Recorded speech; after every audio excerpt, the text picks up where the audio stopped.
AARP. You know who they are. They're the Nazis of middle age.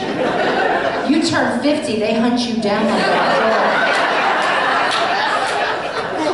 They will find you, I have relatives who don't know where I am. AARP found me. How the hell did they find me? Seriously, they should put them in charge of immigration. Because if there's an illegal over 50, they're getting a card. They're getting a card. That's my fantasy of how they caught Osama bin Laden. Because if you recall, he had just turned 50. I think they flew into the compound. They rang the doorbell. They handed him the card. He was so depressed, he shot himself in the head. I have a plan, though, to get my mom out of those Depends. I got a brilliant plan. I got my mother on a diet. 10 more pounds, I'm shoving her right into the Huggies toddler size. It's a genius move. Genius.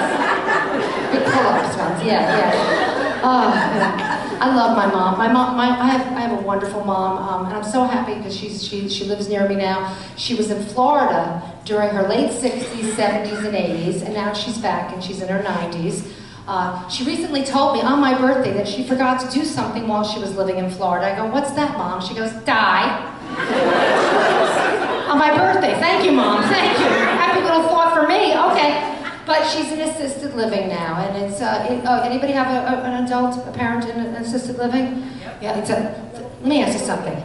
I got my daughter in college with less paperwork than the amount of paperwork I had to do for assisted living. I mean, it was a tax return is nothing compared to this, right?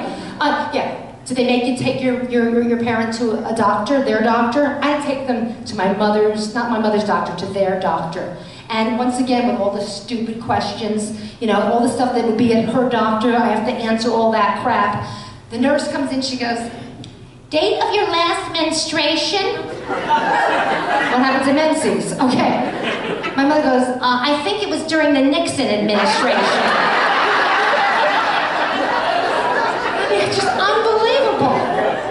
And she's living in Bridgewater at a very nice assisted living place near me. The paperwork, they wanted to know if she wanted a DNR.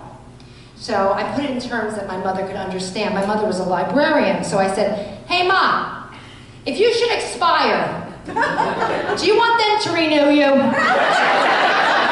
It's a do not resuscitate, what do you think? She goes, well, it's only the first day, let's hold off and see if I like it here first. I'm liking the assisted living for the jokes alone, this is good. And it's beautiful. I mean, it's beautiful. There's no place to park. The entire perimeter's handicapped parking spaces, but we work around that, yeah. And the place is connected with tubes and tunnels. You never have to go outside. It's like a habit trail for old people. You walk in over here, there's a million jazzy scooters, hover-rounds, rascals, all with license plates that say disgusting things on them, like who's your granddaddy? It's the walkers. They have all the different kinds of walkers. The old school ones, but now they have tennis balls and fluorescent colors, making some kind of code so they know what. I said, why do you have those tennis balls on there? Asked the lady. She goes, because they're so speedy. Okay, and streamers on them. Like it's a kid's bicycle, and a bell. What do you need a bell on a walker for? I'm gonna run you over. Cha-ching, eventually.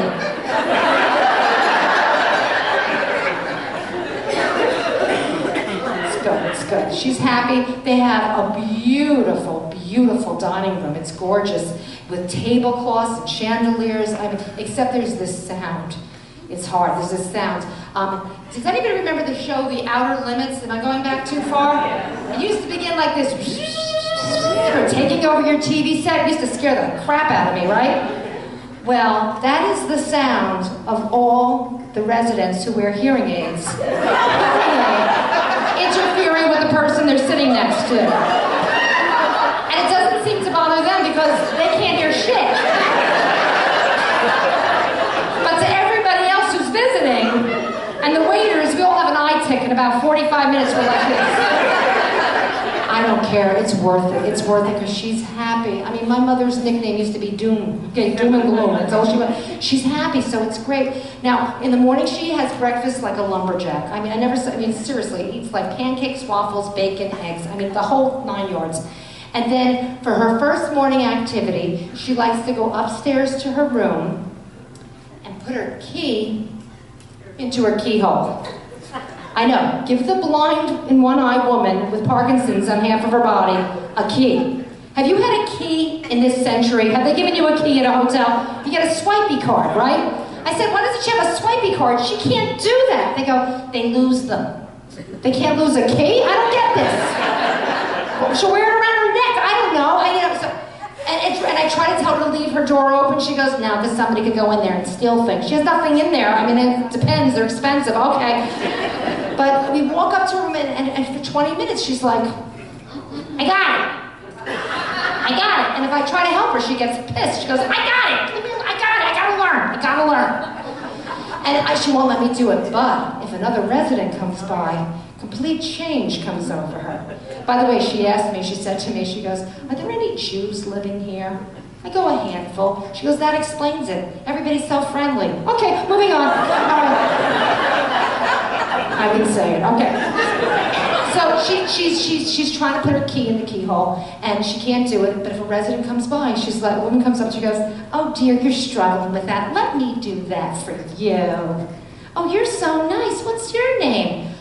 Phyllis. Like Phyllis Diller, the comedian. Remember her?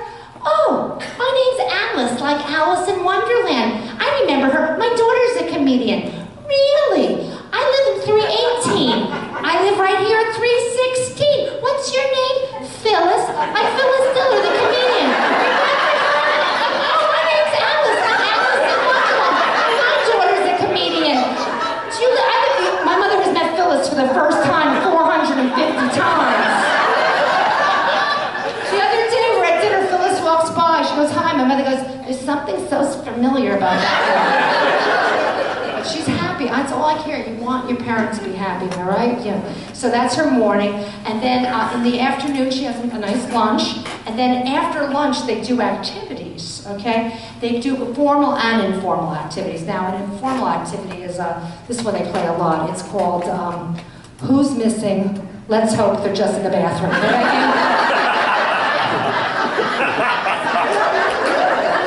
Has anybody seen B? Lately? Like today? Last week? Who saw B? I mean, this is what it's craziness. The last time I was there, they were playing The Price is Right in Lifetime. They had 3 contestants get up.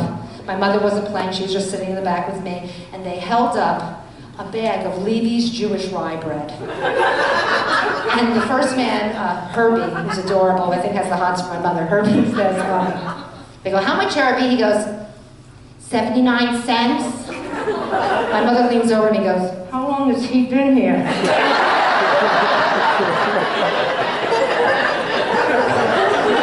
She has no impulse control, my mother, none whatsoever. My mother's not even playing, she shouts out, $2.49 if you go to Acme on Tuesday, senior citizen special with the coupon, we'll double it and get it down to $1.79.